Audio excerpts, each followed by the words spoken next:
साठी तुम्हाला सगळ्या लोकांना माहित आहे की पहिल्यांदा विक्रमी 700 रुपयाचा प्रति क्विंटल बोनस देण्याचा काम या आम्ही लोकांनी अजित पवार साहेबांच्या मदतीमुळे केला होता, ज्याचा फायदा या दोन्ही जिल्ह्याच्याच नव्हे पण चंद्रपूर आणि या सबंध भागातल्या खूप खूप लाखो आमच्या शेतकऱ्यांना त्याचा फायदा झालेला आहे। आणि त्याचबरोबर आपण आता बोनसच्या ऐवजी या वर्षी 20,000 रुपये प्रति हेक्टेअर या आमच्या शेतकऱ्यांना ते बोनसच्या स्वरूपानं आपण त्यांना निधी मिळवून दिलेली आहे। मागच्या या अधिवेशनामध्ये विधानसभाचा हिवाळी अधिवेशन होता नागपूरला, मी नागपूरला गेलो, अजितदादाशी संपर्क केला, त्यांच्याशी भेट झाल्यानंतर ते स्वतः आम्ही त्या दोन्ही गेलो, मुख्यमंत्र्याकडे देवेंद्र फडणवीसकडे गेलो, एकनाथ शिंदे साहेबकडे गेलो, त्या तिघांची चर्चा झाली माझ्या समोर आणि 15,000 रुपये जे मिळत होता त्याच्या 20,000 रुपये करून देण्याचे काम हे अजित पवार साहेबांच्या नेतृत्वामध्ये या आमच्या जिल्ह्याच्या गोरगरीब कास्तकारांना शेतकऱ्यांना मिळालेलं आहे। आणि म्हणून आज जे काम आपण जे सगळे मिळून करत आहोत, विकासाचे काम, सामान्य लोकांचे काम, आज किती रोड रस्ते असो, कितीतरी दुसरे काम असो, पूल असो, उडान पूल असो, हे काम आज आपण सत्तामध्ये आहो म्हणून आपण यशस्वी रीतीने ते करू शकत आहोत। मित्रांनो, आज उद्योग असो, बाकीच्या काही काम असो, येणाऱ्या काळामध्ये आपल्याला खूप सारं औद्योगिकरण सुद्धा या आमच्या दोन्ही जिल्ह्यामध्ये कसं करता येईल त्याच्यासाठी आपल्याला काम करायचं आहे। अदानी सारखा प्रकल्प आहे, सनफ्लॅग आहे, अशोक लेलँड आहे, मॉईल आहे, सगळे आहे, पण त्याचबरोबर उद्याचा भेलचा कार्यक्रम आपण कसं करू शकतो त्याचाही विचार करायचा आहे। दादा, तुम्हाला माहित नसेल, कदाचित तुम्ही आले होते की नाही मला आठवत नाही, पण आम्ही जेव्हा मी होतो मंत्री, या आपण जिथे बसलो इथूनच 15 किलोमीटरवर नॅशनल हायवेज आहे जे तुम्हाला हेलिकॉप्टरनी दाखवलं, असाच 15 किलोमीटर 15वा नाही 10वा किलोमीटरवर भेलचा फार मोठा प्रकल्प येणार होता, हजारो कोटीचा येणार होता। आम्ही 14 मध्ये गेलो आणि भेलच्या प्रकल्पाची भेलपुरी लोकांनी करून टाकली। कोण जबाबदार होते? कधी विचारलं का कोणाला? लोक इकडे येतात, दिशाभूल करतात, मोठा राजकारण करतात, इकडे फिरतात तिकडे फिरतात, कधी त्यांनी काम कोणता विकासाचा केला या जिल्ह्याच्यासाठी ते कोणी दाखवू शकत नाही। एवढे नेते बनतात, जेवढे मोठमोठे गोष्ट करतात, त्यांनी आपल्या तालुक्याचा भला नाही करू शकले, जिल्ह्याचा विकास करण्याचा तर फार दूरची गोष्ट झाली आहे। आणि म्हणून मित्रांनो, आम्ही पाहतो ना कोण किती अवकाशचा माणूस आहे। आज आम्ही राज्यसभेवर असलो, काय चिंता करू नका, या दोन्ही जिल्ह्याचा विकास करण्याचा निर्धार हे प्रफुल्ल पटेलांचा आहे, याच्यामध्ये आम्ही कुठे कमी पडू देणार नाही, हे आमचा निर्धार आहे। आम्ही काय मागे पुढे बघणार नाही। या जिल्ह्यात दोन्ही आमचे आहे, हे आमची कर्मभूमी आहे, जन्मभूमी आहे, जे आहे हे आमचे हे दोन जिल्हे आहे।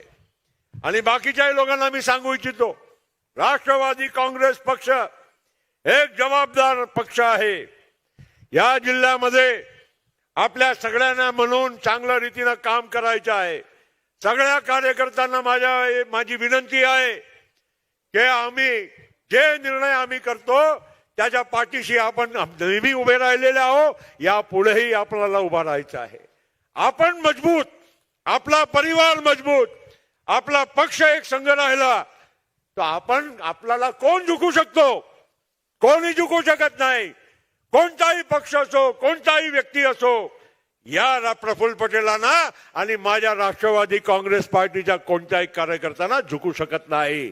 मी ठामपणे तुमच्या मागे उभा आहे, काळजी करू नका। कोणी खासदार असो, आमदार असो, प्रफुल्ल पटेल जोपर्यंत आहे तोपर्यंत राष्ट्रवादींनी कुठेही पुढे मागे बघायची गरज नाही आहे। आणि इमानदारीने काम करा। राष्ट्रवादी काँग्रेस पक्षाच्या कार्यकर्ता इमानदार आहे दादा, काही लोक असतात त्याची चिंता करू नका, मला सगळं माहित आहे, सगळ्यांची कुंडली माझ्याकडे असते. तुम्ही काळजी करू नका, कोणाला असं वाटू नका की प्रफुल्ल पटेलांच्याकडे सगळ्यांची कुंडली आहे की नाही. सगळ्यांची कुंडली आहे. तुम्ही आमदार लोकांना तुमची पण कुंडली माझ्याकडे आहे. काम बरोबर नीट करा. करत नाही असं मी म्हणत नाही, पण येणारा काळ आता लोकांच्या समोर जाण्याचा आहे. बाकी लोक इच्छुक आहे, त्यांनाही मी सांगतो सगळ्यांनी बरोबर काम केलं पाहिजे. काय पाहिजे तर भाईजी मला हे पाहिजे, मला नोकरी पाहिजे, मला हे काम पाहिजे, ते काम पाहिजे, अमुक पाहिजे, तमुक पाहिजे. पाहिजे तर ठीक आहे, आम्ही आहो पुरवणारे. दादा आहे आमच्या सोबत. पण त्याचबरोबर पक्षाचा विकास विस्तार प्रामाणिक काम हे सगळ्यांनी केलं पाहिजे. या भंडारा गोंदिया जिल्ह्यामध्ये राष्ट्रवादी काय आहे, किती ताकदवर आहे, हे सगळ्यांना आपला मिळून दाखवून द्यायचं आहे. येणारा काळ असो की कधी पण असो, जे आम्ही हाक दिली त्याच्या बरोबर तुम्ही चाला. मी तुम्हाला मागे पडू देणार नाही, तुमच्या कधी नुकसान होऊ देणार नाही.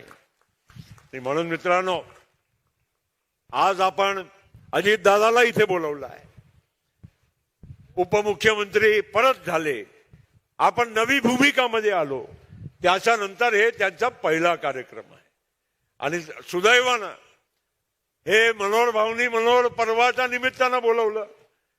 आणि आम्ही ठरवलं की आपण कार्यक्रम अशा ठिकाणीच घेऊ ज्या अर्थानं भंडारा जिल्ह्याचे गोंदिया जिल्ह्याचे सगळे तालुक्यांच्या लोकांना 40-50 किलोमीटरच्या अंतरावर इथे येता येईल. आणि ज्यामुळे एक चांगला एक कार्यकर्त्यांचाही मेळावा दोन्ही जिल्ह्याच्या या निमित्तानं होऊन जाईल. दादा, या जिल्ह्यामध्ये पोटेन्शियल आहे. येणाऱ्या काळामध्ये आपण आता 2 सीट घेऊन समाधान व्हायचं नाही आहे.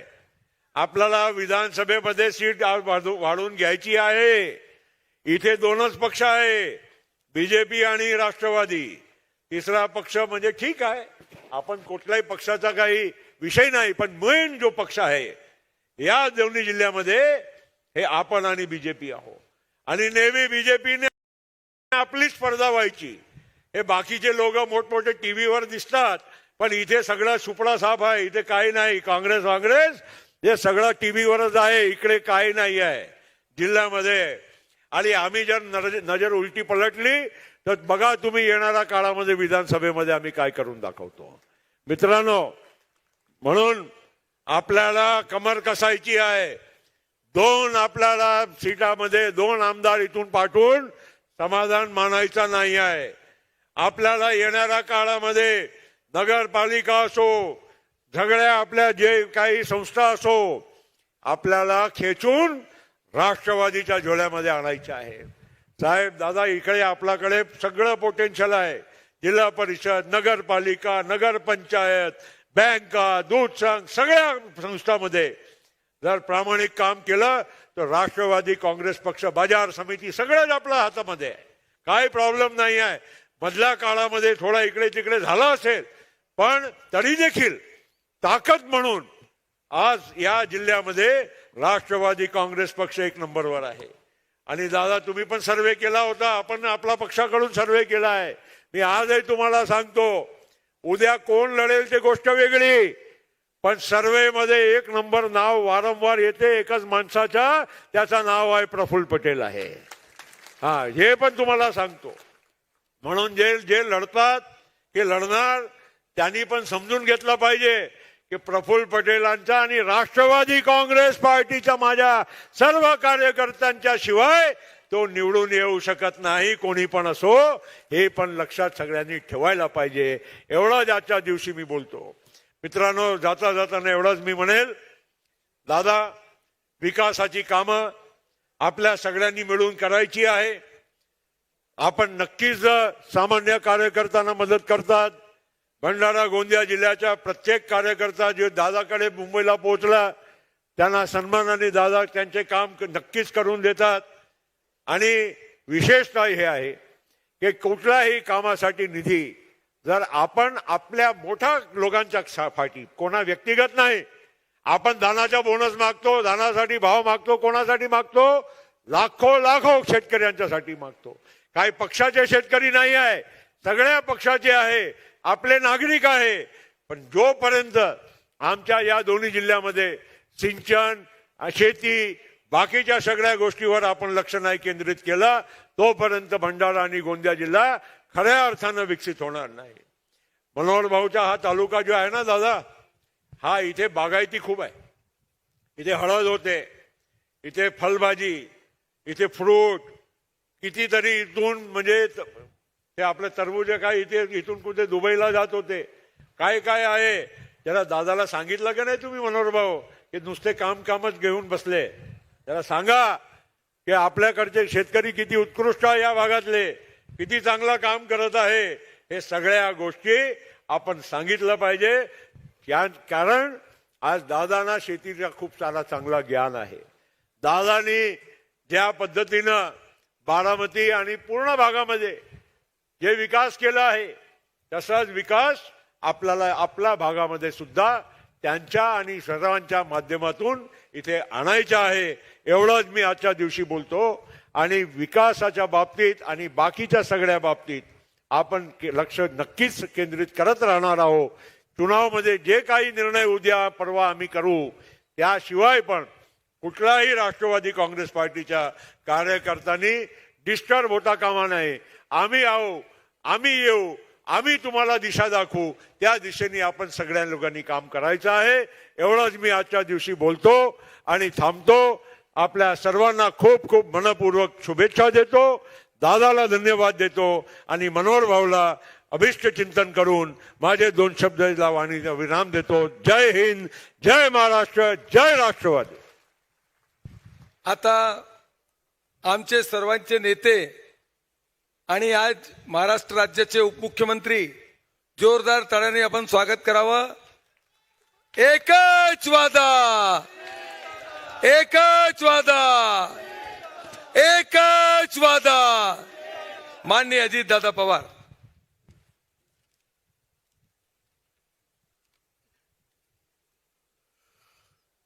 आपल्या सगळ्यांचे वडीलधारी राष्ट्रवादी काँग्रेस पक्षाचे राष्ट्रीय कार्याध्यक्ष प्रफुल्लभाई पटेल, मंत्रिमंडळातील माझे सहकारी आपले पालकमंत्री बाबा आत्राम, विधिमंडळातील माझे सहकारी मनोहर चंद्रिका पुरे, सौभाग्यवती मंजुषाताई चंद्रिका पुरे, राजू कारेमोरे, राजेंद्र जैन, नरेश माहेश्वरी, गंगाधर परशुरामकर, नाना पंचबुद्धे, प्रेम रहांगडाले, मधुकरराव कुकडे, धनंजय दलाल, केतन तुरकर, राजलक्ष्मी तुरकर, सुनील फुंडे, तेजराम मडावी, नितीन भांडारकर, मंजुषाताई बारसागडे, प्रशांत पवार, श्रीकांत शिंदे, अनिल अहिरकर, बाबा गुजर, पूजा शेठ, यशवंत गणवीर, यशवंत सोनकुसरे, डॉक्टर अविनाश काशीवार, लोकपाल गहाणे, सरिता मदनकर, जयंत वैरागडे, नितीन भटारकर, माझ्या भंडारा गोंदिया परिसरातील आलेले सर्व शेतकरी बांधव, पत्रकार मित्र, उपस्थित सर्व आजी माजी सन्मान्य पदाधिकारी, विविध गावचे सरपंच, सोसायटीचे चेअरमन, जमलेल्या बंधू भगिनींनो, माझ्या तरुण मित्रांनो, 1 तारखेला आपले आमदार मनोहर चंद्रिकापूर यांचा वाढदिवस होता. परंतु आमचं अधिवेशन सुरू झालं 26 तारखेला आणि मला अर्थसंकल्प सादर करायचा होता, अंतरिम अर्थसंकल्प. माझा पुढचा अर्थसंकल्प मी जून महिन्यामध्ये आपल्या राज्याचा सादर करणार आहे.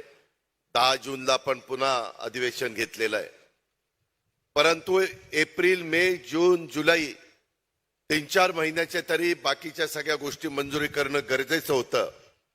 लवकरच आचारसंहिता लागेल लोकसभेची आणि त्यामुळे अधिवेशन घेणं पण गरजेचं होतं. साहजिकच 26,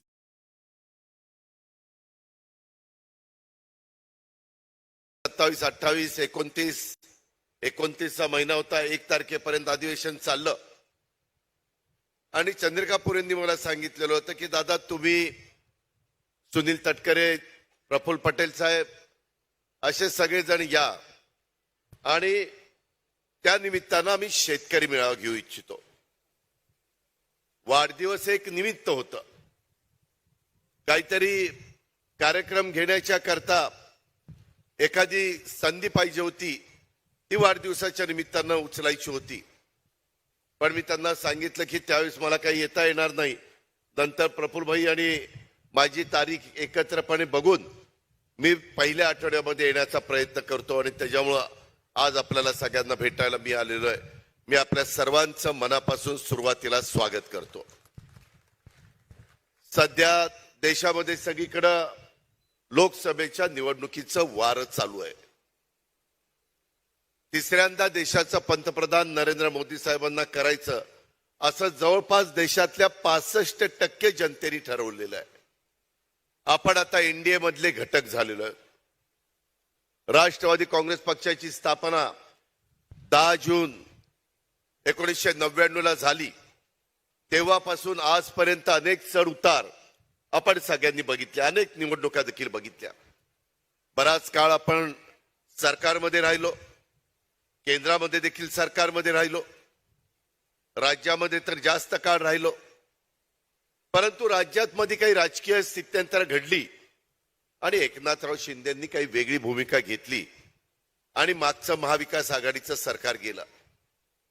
मला आपले सगळे आमदार बाबा आत्राम असतील, चंद्रिका पुरे असतील, कारेमोरे असतील, आपले नाईक असतील, इंद्रनील, डॉक्टर शिंगणे असतील, हे सगळे सहकारी सांगत होते की दादा कुठंतरी सरकारमध्ये आपण गेलं पाहिजे, कामं झाली पाहिजे. त्याच्यामध्ये लोकांनी आम्हाला 5 वर्षाच्या करता निवडून दिलेलं आहे. आणि जर 5 वर्षामध्ये आम्ही लोकांना सांगायला लागलो, पहिली तर 2 वर्ष आमची करोनामध्ये गेली, त्याची जबरदस्त किंमत जगाने मोजली, देशाने मोजली, राज्यांनी मोजली, माझ्या भंडारा गोंदियानी पण मोजली.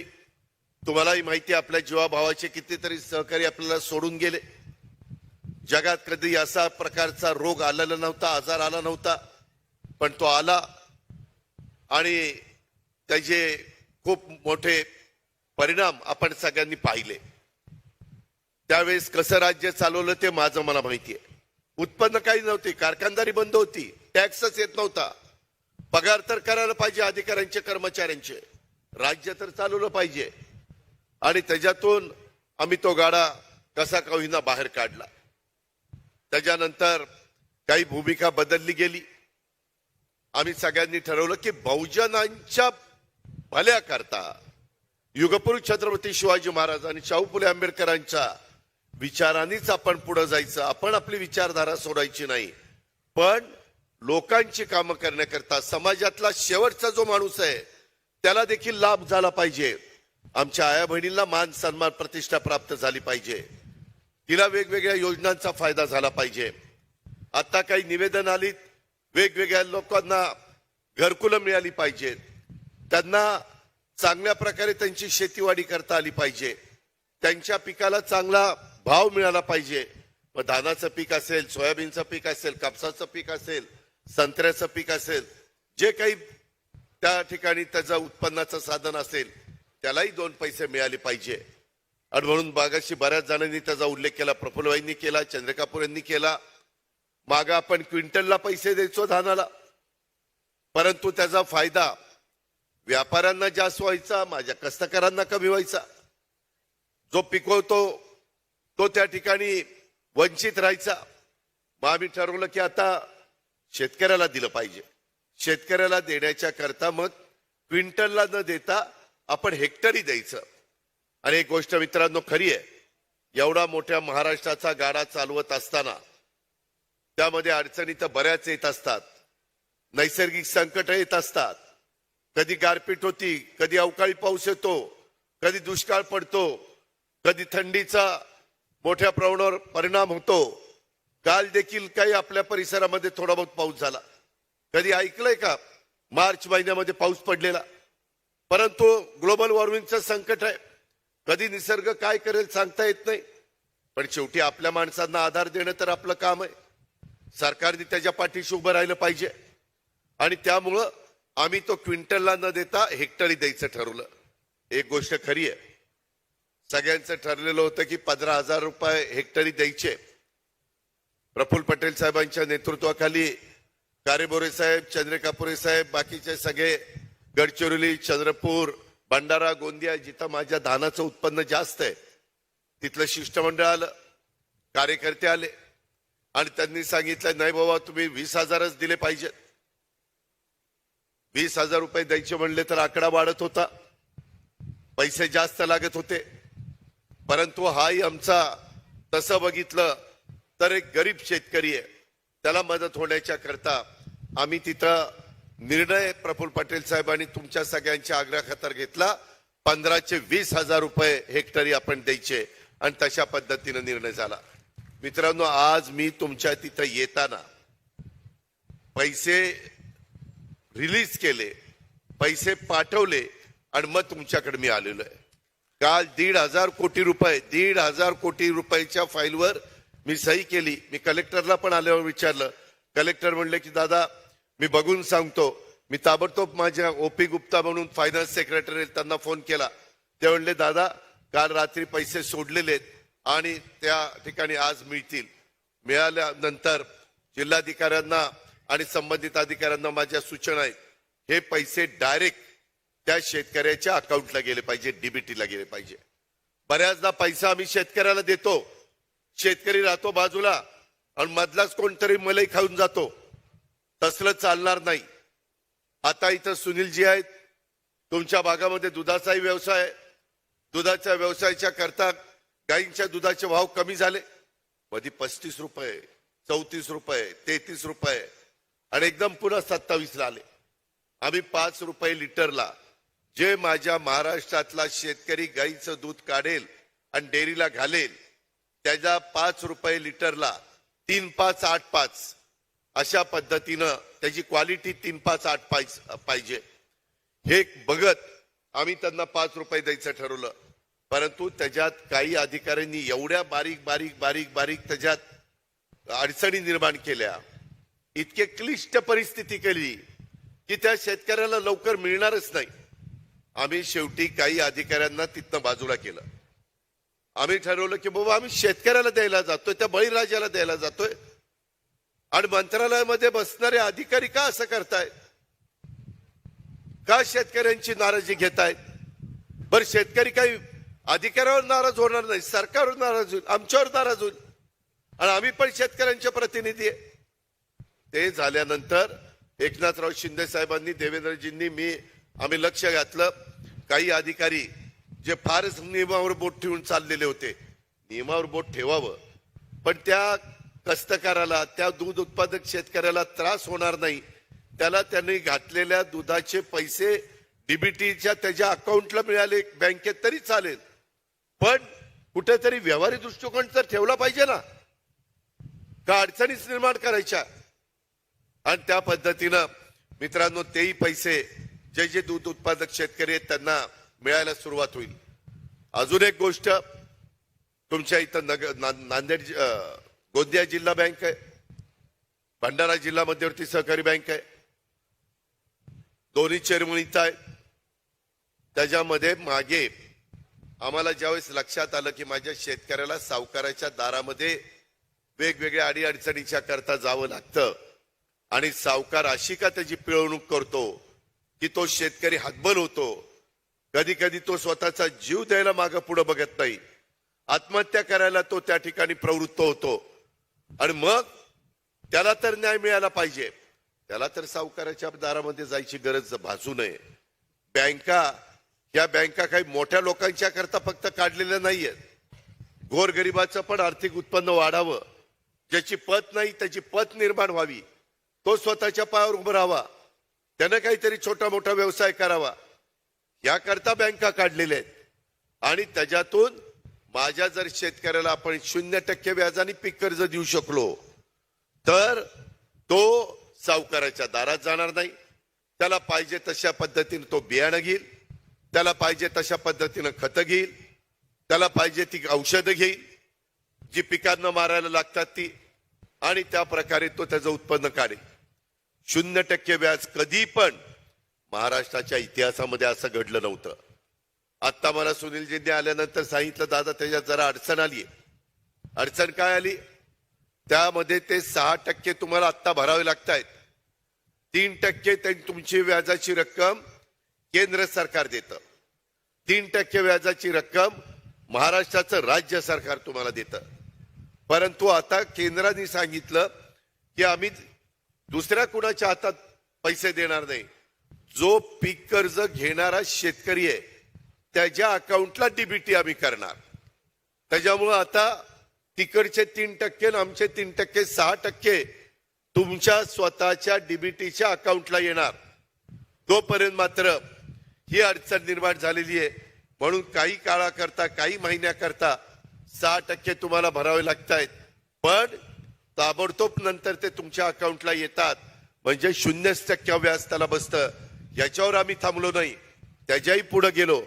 शेतकरी पीक कर्ज काढताना पीक विमा उतरवत नाही. आणि मग कधीतरी अशा प्रकारची शेती उद्ध्वस्त झाली, दुष्काळ किंवा गारपीट झाली किंवा अवकाळी पाऊस झाला, नैसर्गिक संकट आलं, तर मग त्याला मदत होत नाही. त्याला मदत करण्याच्या करता आम्ही ठरवलं की बाबा हजारो कोटी रुपये शेतकऱ्यांच्या वतीनं राज्य सरकारला भरावे लागले, पीक विमा कंपनीला तरी चालतील. केंद्र सरकारकडनं देखील आपण पैसे घेऊ, त्यांचेही पैसे त्याच्यात घालू. मात्र माझ्या महाराष्ट्रातल्या शेतकऱ्याला 1 रुपयामध्ये पीक कर्ज द्यायचा क्रांतिकारी निर्णय राज्य सरकारने घेतला. आणि आता फक्त 1 रुपया तुम्ही भरायचा हे पिकाला एकरी, आणि बाकीचे सगळे पैसे आम्ही भरणार. आणि तुमच्या पिकाचं नुकसान झालं तर पीक विम्याचे पैसे तुम्हाला मिळणार, तुमच्या अकाउंटला मिळणार. मित्रांनो, मी काय हे सांगतोय, मी शेवटी शेतकरी आहे. माझाही दुधाचा व्यवसाय आहे, माझी पण पोल्ट्री आहे, माझी पण फळबाग आहेत, माझी पण ऊसाची शेती आहे. तुमच्याकडे ऊसाची शेती नाही, तुमच्याकडे धानाची शेती आहे. असे वेगवेगळ्या ठिकाणची वेगवेगळी परिस्थिती आहे. इथली भौगोलिक परिस्थिती चांगली आहे, ज्याचा उल्लेख मगाशी अनेकांनी आपल्या भाषणामध्ये केला. वेगवेगळ्या प्रकारची धरणं, त्याच्यामध्ये गोसीखुर्द असेल, बावनथडी असेल, कितीतरी धरणाच्या बद्दल आम्हीच त्याच्यामध्ये मदत केलेली आहे. आमच्याबद्दल आरोप झाले, आम्हाला बदनाम करण्यात आलं, आम्हाला तिथं भ्रष्टाचाराचे आरोप झाले. परंतु मित्रांनो, कुठेही आम्ही 5 पैसे त्याच्यामध्ये मिंद नव्हतो. माझ्या विदर्भातले प्रश्न मार्गी लागावेत. वेगवेगळे प्रकल्प तुमच्या इथं काय, काही भागात झुडपी जंगल आहे, काही भागात फॉरेस्ट आहे, त्याचे नियम कायदे वेगळे आहेत. तिथं जर काही धरण करायचं म्हटलं, विमानतळ करायचं म्हटलं, रस्ते करायचं म्हटलं, समृद्धी मार्ग करायचं म्हटलं, तर वेगवेगळ्या समस्या असतात, त्याही सोडवावे लागतात. नाहीतर तिथल्या अधिकाऱ्यांच्यावर ऍक्शन घेतली जाते. त्याच्यातून ही धरणं विलंब लागला, परंतु पुनर्वसन करावं लागतं. गोसीखुर्दला तर आम्ही एवढी पॅकेज दिली, कारण 2.5 लाख हेक्टर जमीन माझ्या भंडारा तालुक्यातली, माझ्या चंद्रपूर परिसरातली, माझ्या नागपूर परिसरातली ओलिताखाली, त्याच्यातनं लिफ्टच्या निमित्तानं लिफ्ट इरिगेशन स्कीम, आणि शिवाय तुमचं कॅनॉलचं पाणी, अशा पद्धतीनं ते होत आहे. आणि दरवर्षी धरण भरतात. इथं पाऊसकाळ चांगला असल्यामुळं एवढं पाणी आपलं पलीकडच्या राज्याला वाहून जातं. इथं तुमचे पालकमंत्री गडचिरोली आयरीचे बसलेत, त्यांच्या मतदारसंघातलं सगळं पाणी पलीकडं, कधी कधी रस्ते बंद होतात, त्याचाही अनुभव तुम्ही घेतलाय. तुमचं भंडारा शहर कित्येकदा तिथं पाण्यामुळं इकडं तिकडं जाता येत नाही. एवढं प्रचंड पाणी त्या नदीला त्या बाबतीमध्ये असतं. आणि म्हणून या सगळ्याचा विचार करता आपल्याला त्याच्यात धरणं झाली पाहिजेत. धरणं त्याच्यामध्ये पूर नियंत्रण करण्याचं पण काम करतात, जर अधिकारी चांगले असतील तर. आणि तशा प्रकारचं नियोजन आपण केलेलं आहे. मित्रांनो, आता मगाशी बोलत असताना आमचे मनोहर पर्व, ज्यांच्या नावाने आपण एक पुस्तक काढलेलं आहे, ते आपले चंद्रकापुरेंनी सांगितलं, इटिया डो ह्या प्रकल्पाला 91 कोटी पाहिजे. मुरदोली याला मला वाटतं 21 कोटी पाहिजेत. उमरझरी याला 17 कोटी रुपये पाहिजे. मित्रांनो, आपला विदर्भाचा बॅकलॉग भरून काढण्याच्या करता यंदा बजेटमध्ये आम्ही 2000 कोटी रुपयाची तरतूद केली. 2000 कोटी. त्याच्यामुळं तुम्ही काळजी करू नका. या कामाला 100% मी पैसे देतो. तुम्ही माझ्यावर विश्वास ठेवा. मी आज तुम्हाला शब्द देतो. मी गेल्यानंतर जरी आचारसंहिता लागली तर बाकीच्या प्रमा वगैरे सुप्रमा द्यायची असेल तर सुप्रमा ईपीसी माझ्याच अध्यक्षतेखाली असते. चंद्रिका पुरे तुम्ही फक्त पाठपुरावा करा. मी त्याच्यामध्ये तुम्हाला मदत करतो. शेवटी राष्ट्रवादी काँग्रेस पक्षाच्या आमदारांना, कार्यकर्त्यांना, आपल्यावर प्रेम करणाऱ्या शेतकऱ्यांना, माझ्या सहकाऱ्यांना मदत झाली पाहिजे. हेच आमचं काम आहे. मिळालेल्या सत्तेचा वापर हा सर्वसामान्य माणसाचे प्रश्न सोडवण्याच्या करता करायचा असतो. ही आपल्याला शिकवण आहे आणि त्या पद्धतीनं ही कामं त्याच्यामध्ये होतील. त्याच्यामध्ये वन जमिनीचे पट्टे वाटप करणं गरजेचं आहे. जिल्हाधिकाऱ्यांना त्याच्याबद्दलच्या सूचना दिल्या जातील. खरं मागं आपण धडक कार्यक्रम घेतलेला होता. वेगवेगळ्या जिल्ह्यामध्ये वन जमिनीचे पट्टे याचं वाटप माझ्या आदिवासी भागातल्या लोकांना झालं पाहिजे. त्यांनाही शेतीवाडी करता आली पाहिजे. ते पण मी कुठं थांबलंय ते पाहतो. सामाजिक न्याय विभागाचा पण निधी त्यांनी मागितलेला आहे. आदिवासीसाठी आम्ही आता भगवान बिरसा मुंडा यांच्या नावानी योजना आणलेली आहे, रस्ते विकास योजना. त्याच्यातून पण निधी देण्याच्या बद्दल मी तुम्हाला मदत करीन. मित्रांनो, मागच्या काळामध्ये तुम्हाला जो काही हमीभाव धानाचा मिळतो तो 2150 मिळतो. परंतु आपण तुम्हाला चांगला भाव मिळावा म्हणून बोनस देतो. आज तो बोनस देण्याचं पण काम आपण आता लवकरच, तुम्ही तिथं गेल्यावरच तुम्हाला पैसे मिळायला सुरुवात होईल. तुम्हालाही कळेल आम्ही वचनपूर्तीचं राजकारण करणारे कार्यकर्ते आहोत.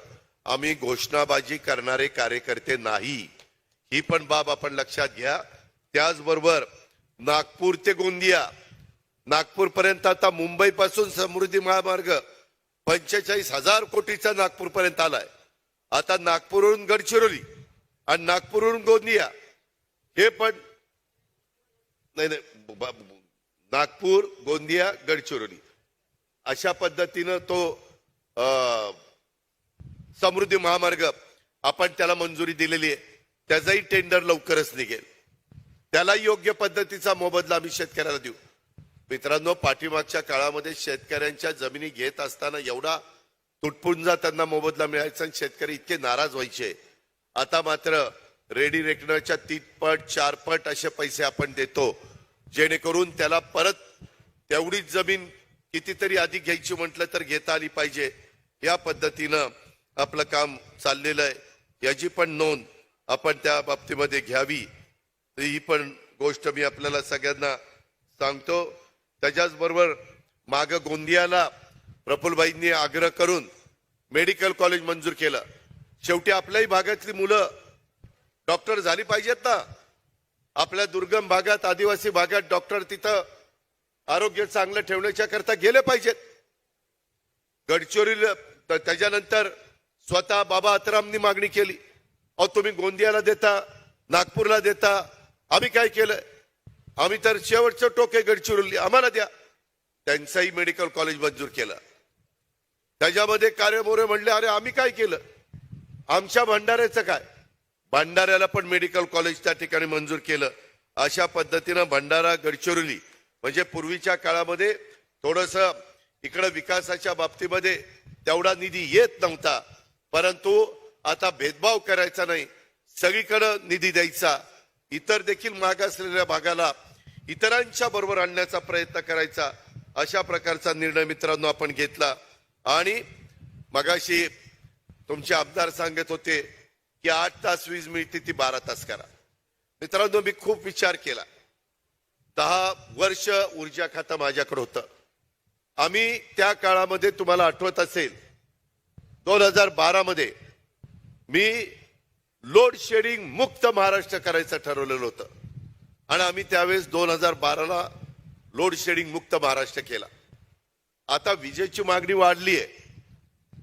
तुम्ही पहा, आपल्या इथं देखील तिरोड्याला वगैरे वीज निर्मितीचे प्रकल्प अडाणी उद्योग समूहाने 3,300 मेगावॅटचे, 660 मेगावॅटचे 5 प्रकल्प ते लावलेले आहेत. एकच प्रकल्प पण 5 युनिट.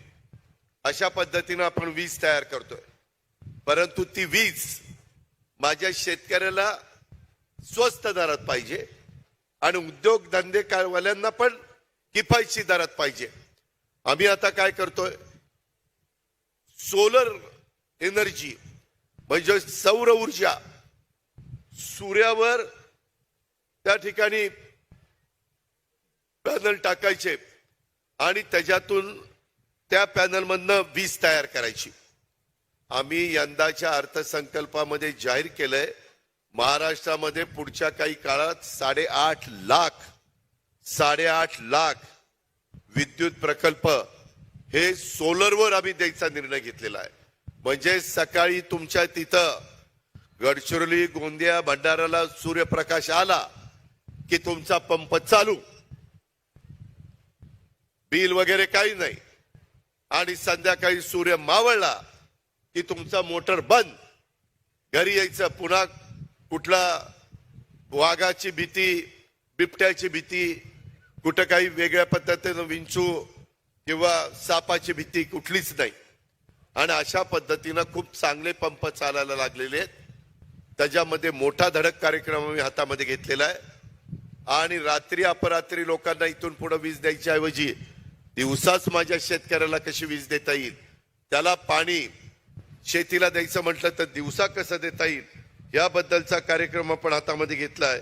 आणि या प्रकारे आपण मोठ्या प्रमाणावर 2025 पर्यंत 7,000 मेगावॉट क्षमतेची सौर ऊर्जा निर्माण करण्याचा आणि त्याच्यातली 30% कृषी वीज वाहिनींच्या करता सौर ऊर्जा करणं हे उद्दिष्ट मित्रांनो आपण ठेवलेलं आहे. या पद्धतीची कामं आपण सगळेजण करतोय. आज ह्या मेळाव्याच्या निमित्तानं आमचे आमदार मनोहर चंद्रिकापुरे यांच्या कार्यकर्तृत्वाचा आढावा, मनोहर पर्व या देखील पुस्तकाचं प्रकाशन आम्ही सगळ्यांनी केलेलं आहे. त्यांनी काय कामं केली ही त्याच्यामध्ये दिलेली आहेत. राहिलेले पण कामाच्या बद्दल आता प्रफुल्लभाईंनी काही मुद्दे उपस्थित केले, काही चंद्रिकापुरेंनी केले. त्या सगळ्या कामामध्ये आम्ही राज्याचा अर्थमंत्री या नात्याने, मी उपमुख्यमंत्री या नात्याने त्याच्यामध्ये लक्ष घालीन आणि तुम्हाला त्याच्यामध्ये मदत केल्याशिवाय राहणार नाही, अशा प्रकारची ग्वाही आणि विश्वास हा देखील मी आपल्याला देतो. आपल्याला उद्याच्या लोकसभा विधानसभेच्या निवडणुकीच्या निमित्तानं आम्ही 2-3 दिवसातच या भारतीय जनता पक्षाला कुठल्या जागा, राष्ट्रवादीला कुठल्या जागा, शिवसेनेला कुठल्या जागा, याच्याबद्दलचा निर्णय प्रफुल्ल पटेल साहेब, मी, सुनील तटकरे, एकनाथराव शिंदे, देवेंद्र फडणवीस, आपला बावनकुळे असे सगळेजण आम्ही त्या ठिकाणी घेणार आहोत. त्याच्यामध्ये पहिली लोकसभेला आपल्याला चांगल्याच्या चांगल्या जागा निवडून आणायच्यात. त्याच्यानंतर विधानसभा आहे. विधानसभेला देखील खूप मोठ्या ताकदीनं आपले महायुतीचे उमेदवार निवडून आणायचे. त्याच्यामध्ये राष्ट्रवादी काँग्रेस पक्षाची पण संख्या मोठी असली पाहिजे. याबद्दल राष्ट्रवादीच्या कार्यकर्त्यांनी सगळ्यांनी मनापासून काम करायचंय. त्यामध्ये आता नागपूरची पण काही मंडळी आलेली आहेत. थोडं विदर्भामध्ये अधिक दौरे होण्याच्या दृष्टिकोनातनं आमचा प्रयत्न चाललेला आहे. मधी मी शासन आपल्या दारी या निमित्तानं पण माझ्या माहितीप्रमाणे भंडाऱ्यामध्ये येऊन गेलेलो होतो. मी, मुख्यमंत्री, उपमुख्यमंत्री आणि इतर कामामध्ये प्रफुल्लभाई पटेल साहेब, कारेमोरे साहेब, चंद्रिकापुरे आणि इतर कार्यकर्ते भेटतच असतात आणि त्या पद्धतीनं कामाचा पाठपुरावा करत असतात. अनेक वेगवेगळ्या प्रकारच्या योजना ह्या केंद्र सरकार पण 80 कोटी जनतेला मोफत अन्नधान्य पुरवण्याचं काम नरेंद्र मोदींच्या सरकारचं चाललेलं आहे. तशा पद्धतीचा निर्णय त्यांनी त्या बाबतीमध्ये घेतलेला आहे. अनेक चांगले चांगले निर्णय शेतकऱ्यांच्या करता, बेरोजगारांच्या करता, त्यांना रोजगार कसा निर्माण होईल, आपल्या देशाची अर्थव्यवस्था $5 ट्रिलियन हे पुढच्या काळामध्ये करायची, त्याचा फायदा आपल्या महाराष्ट्राला कसा जास्त होईल, महाराष्ट्रामध्ये देखील सगळी जनता अतिशय आनंदी कशी राहील, कायदा सुव्यवस्था चांगला कसा राहील. परवाच आपल्या आदिती तटकरेंनी महिला बाल विकास खात्याची मंत्री म्हणून तिनं एक महिला धोरण 4 आणलेलं आहे. त्याच्यात पण तुमच्या माझ्या महाराष्ट्राला महिलांना, मुलींना मान सन्मान आणि आर्थिक बाबतीमध्ये सक्षम करण्याचं काम आपण त्याच्या हातामध्ये घेतलेलं आहे. त्यांच्याकरता पण बऱ्याच योजना आपण आणलेल्या आहेत. आदिवासी समाज असू द्या, मागासवर्गीय समाज असू द्या, आमचा अल्पसंख्याक समाज असू द्या. माझी अल्पसंख्याक समाजाला पण सांगणं आहे, तुम्ही अजिबात मनामध्ये भीती बाळगू नका. आम्ही या सरकारमध्ये असताना कुठल्याही जाती धर्माच्या लोकांवर कुठं अन्याय होऊ देणार नाही, याबद्दलची भूमिका राष्ट्रवादी काँग्रेस पक्ष 100% त्या ठिकाणी घेईल. याबद्दलची खात्री देखील आजच्या या मेळाव्याच्या निमित्तानं मी उपस्थित असणाऱ्या माझ्या सहकाऱ्यांना करू इच्छितो. मधल्या काळामध्ये राज्यसभेच्या जागेच्या बद्दल काही थोड्याशा वेगळ्या अडचणी निर्माण झालेल्या होत्या. त्याच्यामुळं मी ते सांगून आपला वेळ घेत नाही. त्यामुळं आम्ही मागची टर्म पूर्ण झाली नसताना प्रफुल्ल पटेल साहेबांना राजीनामा द्यायला लावला आणि ही आता इथून पुढे 6 वर्षाची नवीन टर्म ही त्यांना त्या बाबतीमध्ये मिळालेली आहे. त्याचाही निश्चितपणे फायदा आपल्या महाराष्ट्राला होणार आहे. राज्यसभेत आपलं प्रतिनिधित्व तिथं गेलेलं आहे, तर भंडारा गोंदियाला त्या गोष्टीचा फायदा होणार आहे. त्यांचंही बारकाईनं लक्ष इथल्या विकास कामांच्यावर असतं. आणि आम्ही तर दर आठवड्याला, तुम्ही चंद्रिकापूर यांना विचारा, तुम्ही कारेमोरांना विचारा, 5 जुलैला आम्ही शपथ घेतल्यानंतर बंधू भगिनींनो, शेतकऱ्यांनो, आया बहिणींनो, दर मंगळवारी आम्ही सगळे आमदार एकत्र बसतो. राष्ट्रवादी काँग्रेसचे सगळे मंत्री आम्ही 9 जण तिथं असतो. तिथं रामराजे नाईक निंबाळकर साहेब असतात, सुनील तटकरे साहेब असतात आणि प्रफुल्ल पटेल साहेब असतात. आणि आम्ही सगळेजण काय कुठं अडचणी आहेत, कशा पद्धतीने सोडवल्या गेल्या पाहिजेत, मागच्या मिटिंगला जे ठरलं होतं ते सगळं झालं का, झालं असलं तर पुढचं काय करायचं, असं दर आठवड्याला बसतो की नाही आपण. दर आठवड्याला आम्ही बसतो. असं कधीच नव्हतं मागच्या काळामध्ये, कधी दर आठवड्याला बसलं जात नव्हतं. आणि त्याच्यामुळं यांच्यामुळं विदर्भात काय चाललंय, काहींच्यामुळं पश्चिम महाराष्ट्रातनं काय चाललंय, कोकणात काय चाललंय, माझ्या उत्तर महाराष्ट्रात काय चाललंय, त्याच्या संदर्भात सगळ्या भागातली माहिती मिळती. विचाराची देवाणघेवाण होती. कुठं काय नवीन प्रश्न निर्माण झाले त्याच्यात लक्ष घालता येतं. नवीन समस्या निर्माण झाल्या तर त्या सोडवता येतात. अशा प्रकारे एक राष्ट्रवादी काँग्रेस पक्ष एक परिवार म्हणून त्या ठिकाणी काम करतंय. आणि तुम्ही पण परिवारातला प्रत्येक जण घटक आहात. तुमचाही त्या पक्षावर तेवढाच अधिकार आहे. माझी सर्व जिल्हा अध्यक्षांना, महिला अध्यक्ष, युवक अध्यक्ष, विद्यार्थी अध्यक्ष सगळ्या पदाधिकाऱ्यांना विनंती आहे. जिल्हा परिषदेचे काही पदाधिकारी इथे आहेत त्यांना विनंती आहे की आज पण काही नगरपंचायती, नगरपालिकेचे काही पत्र मला दिलीत, त्याच्यामध्ये मी लक्ष घालीनच.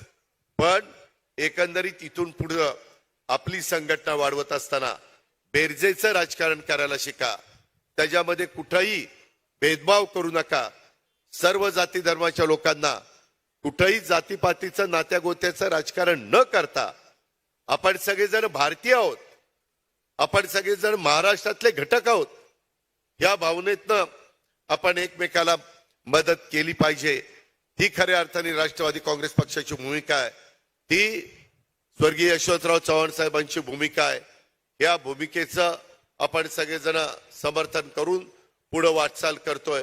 आणि त्याच्यातून खऱ्या अर्थाने माझ्या विदर्भाचा, माझ्या भंडारा गोंदियाचा कायापालट करण्याच्या करता आम्ही सगळेजण कटिबद्ध आहोत. हा पण शब्द या कार्यक्रमाच्या निमित्तानं उपस्थित असणाऱ्या माझ्या सहकारी मित्रांना देतो. पाठीमागच्या काळामध्ये स्वतः प्रफुल्ल पटेल साहेबांनी इकडं लक्ष घातलं आणि दळणवळणाच्या सोयीच्या निमित्ताने त्यांनी गोंदियाच्या बिरसी विमानतळावरून पायलट प्रशिक्षण घेऊन आज अनेक जण देश विदेशात आपले सेवा देत आहेत. पायलट वैमानिक तुम्ही बनवताय आणि सगळीकडे देशामध्ये, जगामध्ये पाठवताय. तुम्ही आता डॉक्टर बनवताय. ते डॉक्टर आता उद्याच्या काळामध्ये सगळीकडे जाऊन वैद्यकीय क्षेत्रामध्ये एक चांगलं काम करणार आहे. आता विमान सेवा देखील हैदराबाद ते गोंदिया सुरू झालेली आहे. लवकरच आम्ही आता नवीन मुंबईचा विमानतळ साधारण मी बजेटमध्ये सांगितलंय 2025 पर्यंत पूर्ण करायचा आमचा प्रयत्न आहे. तो पूर्ण झाला तर विमान इथून मुंबईला पण जाणार आहे. आता मुंबईवरून हैदराबाद, हैदराबादवरून गोंदिया असं यावं लागतं. तिकडं जाणं येणं सुरू झाल्यानंतर त्याचा डायरेक्ट इनडायरेक्ट फायदा हा आणखीन आपल्या भंडारा गोंदियाचा मोठ्या प्रमाणावर विकास होण्याच्या करता उद्योगपती लगेच येऊ शकतील, त्यांना सोय होणार आहे. बाकीच्या संदर्भातले वेगवेगळे कारखाने इथं गुंतवणूक करतील. या पद्धतीचं काम राष्ट्रवादी काँग्रेस पक्ष आणि राष्ट्रवादी काँग्रेस पक्षाचं नेतृत्व त्या बाबतीमध्ये करत आहे. त्याच्यामध्ये आपले खासदार प्रफुल्लभाई पटेल यांच्या सततच्या पाठपुराव्यामुळे ह्या सगळ्या गोष्टी झालेल्या आहेत. शेवटी शिक्षणाची सोय असावी लागते. आज त्यांच्या शैक्षणिक संस्थेमध्ये प्रत्येकाला उच्च शिक्षणाची सोय या जिल्ह्यामध्ये उपलब्ध झालेली आहे. इंजिनिअरिंग असेल, मेडिकल कॉलेज असेल, हे आज गोंदियामध्ये आलेलं आहे. आणि ह्या विकासामध्ये प्रफुल्लभाईंचं पण योगदान हे खूप मोठं आहे.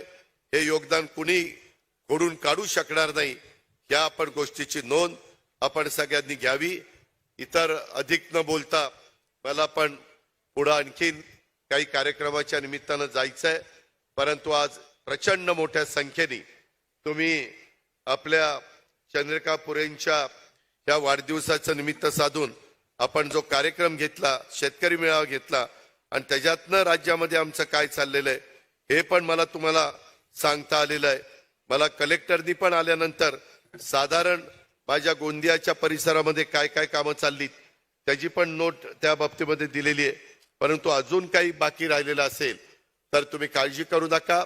आपण सगळेजण एकमेकाला सहकार्य करण्याकरताच काम करतोय आणि तशा पद्धतीचं काम माझ्याकडनं, माझ्या सर्व सहकाऱ्यांच्याकडनं, माझी जाता जाता गडचिरोलीच्या पालकमंत्र्यांना पण सूचना आहे की आपल्या राष्ट्रवादीच्या लोकांकडं, सहकाऱ्यांच्याकडे लक्ष द्या. मी यावेळेस तुमचा डीपीसीचा निधी एप्रिल पासून नवीन वर्ष सुरू होत आहे त्याच्यामध्ये 20% वाढवलेला आहे पूर्वीच्या तुलनेत. म्हणजे त्या पद्धतीनं वाढ तुमची होणार आहे आणि त्या वाढीचा फायदा सगळ्या गोंदियाला होत असताना त्याच्यात कुठं राष्ट्रवादी देखील मागं राहता कामा नये. तिथल्याही कार्यकर्त्याला, तिथल्याही सरपंचाला, तिथल्याही जिल्हा परिषद तालुका पंचायतीच्या सदस्याला आणि आमदारांना मदत झाली पाहिजे. ह्याच पद्धतीची अपेक्षा व्यक्त करतो आणि पुन्हा एकदा आपल्या सगळ्यांचा धन्यवाद देतो, आपले आभार मानतो आणि मी माझे 2 शब्द संपवतो. जय हिंद, जय महाराष्ट्र.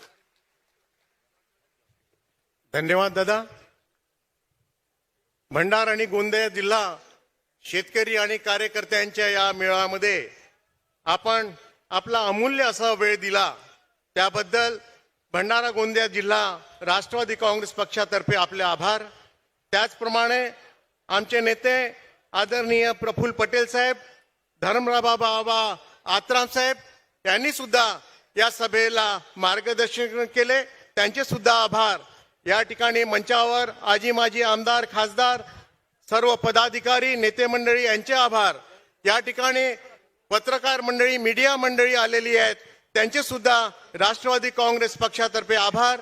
या ठिकाणी गोंदिया आणि भंडारा जिल्ह्याच्या शेवटच्या कानाकोपऱ्यापासनं या ठिकाणी कार्यकर्ते आलेले आहेत, त्या सर्वांचे आभार मानून आजचा हा कार्यक्रम संपला असं या ठिकाणी जाहीर करतो. धन्यवाद.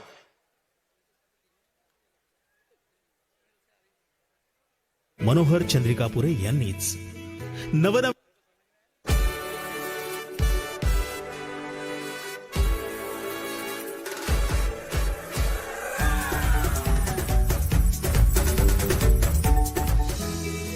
या कार्यक्रमासाठी आलेल्या सर्व प्रमुख मान्यवर गोंदिया कार्यकर्त्यांना, पदाधिकाऱ्यांना विनंती आहे की या पेंडालच्या बाजूला महाप्रसादचं आयोजन सदैव दीपस्तंभासारखा प्रकाश घेतल्याशिवाय जाऊ देणारा नये. अभ्यासू, या दूरदृष्टी